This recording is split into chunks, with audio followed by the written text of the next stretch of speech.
Truc numéro 2, c'est que déjà cette vidéo ça va être du n'importe quoi. La deuxième chose c'est que depuis 1 an et demi maintenant, un an et quelques mois, je ne peigne plus mes cheveux avec un peigne. Je démêle mes cheveux au doigt. Tout ce qui est peigne et tout, moi ça m'est complètement étranger, à part les brosses pour plaquer les cheveux. Mais depuis maintenant 1 an, j'utilise la technique du démêlage au doigt. Et il y a une vidéo justement sur ça qui arrive sur le démêlage au doigt. Je vais vous mettre une photo de avant, puisque avant, ce que je faisais, mon rituel c'était quoi? Je ne faisais pas de masque. Si j'en faisais un, on va dire, je me lavais les cheveux, je mettais mon shampoing pour les pellicules, les shampoings à 3 € là, parce que j'ai un crâne très pelliculeux en fait. Donc j'avais les cheveux bien secs. À part ça là, je mettais un masque dedans, je mettais un après shampoing, et puis je mettais un masque, et puis c'était fini. Et puis mes cheveux, dès que je sortais de la douche, je mettais directement de la crème. Et puis c'était fini pour moi, mes cheveux étaient en total état. Et après le démêlage de doigts, qu'est-ce que j'ai encore changé dans ma routine capillaire? C'est que je n'utilise presque plus de produits achetés. Je fais tout moi-même. Les produits là, je peux vous dire, je me lave les cheveux avec du bicarbonate. Tout ce qui est shampoing et tout ça, j'ai complètement arrêté. Ça fait 1 an aussi que je n'utilise pas de shampoing. Déjà le shampoing, ça fait longtemps que j'ai arrêté. Avant je me lavais les cheveux avec de l'après-shampoing. Vous connaissez voilà la méthode.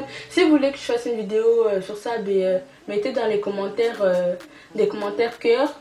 Voilà, vous mettez commentaire cœur là, comme ça je vais comprendre.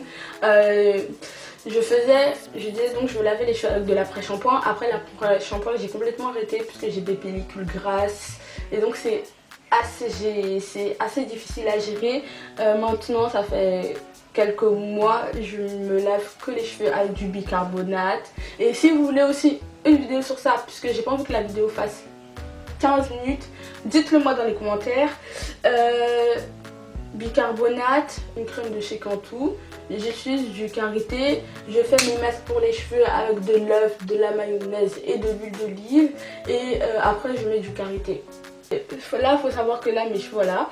Mais si je les étire, il m'arrive là pour ce qui est au niveau de l'oreille. Et puis pour ce qui est derrière, enfin c'est...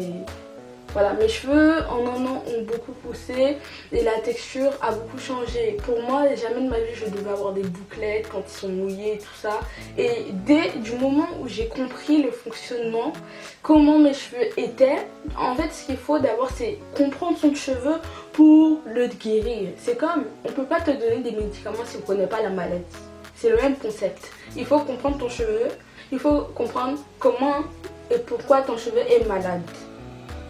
Moi qui avais des cheveux de briques, moi qui avais des cheveux que même pour me fendre une natte collée là, je pleurais. Mes cheveux c'est eux qui sont devenus comme ça.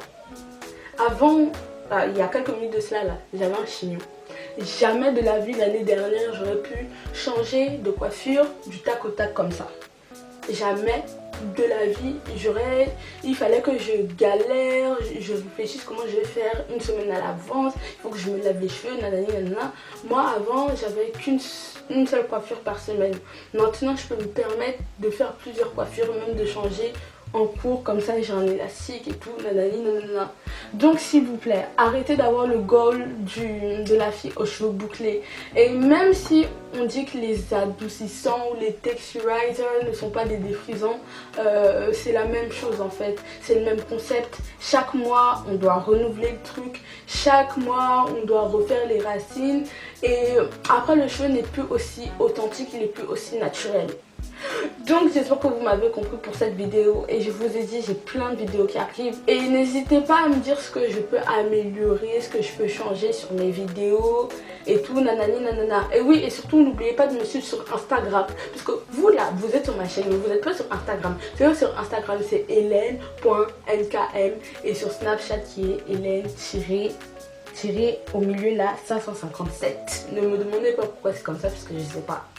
Donc si cette vidéo t'a plu, n'hésite pas à liker, commenter, partager au max. Et j'espère que elle vous aura aidé dans ce que vous voulez et comprendre que on ne devient pas curly, on est curly, on ne devient pas crépus, on est... Donc j'espère que là vous êtes plus complexés. Bon, je vous fais de gros bisous et je vous dis bye jusqu'à la prochaine vidéo.